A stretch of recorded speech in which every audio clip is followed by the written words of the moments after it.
In this video, I'm going to show you how to fix the VAL5 error in Valorant.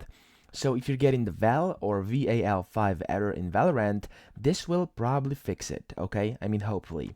So the first one is to log out and restart. This is the first fix, and what you have to do this is to log into your Riot account, head over to Login Management section inside the Account Management settings, and then you want to click the Log Out Everywhere button.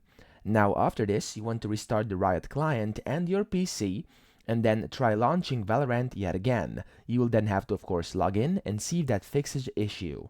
Now if that doesn't fix the issue, you may want to run the game as an administrator. So again, take a deep calming breath as I wrote over here, and then try this. You want to restart your internet router, okay? So in case you've done that already, go do it again. It doesn't hurt anything.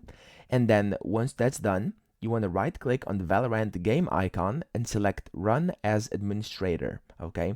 And this will probably help you when you try relaunching the game. So once you do this, relaunch the game, and hopefully this has fixed your issue.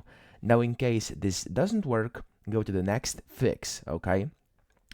Now, here's how you can repair your game files, because if you've been playing Valorant for a while, your game files could be corrupted.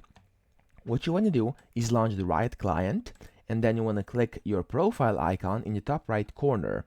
In there, you want to press Settings, and then you want to click Valorant and then the Repair button. And then you want to let Riot verify the game files, and then you want to relaunch the game.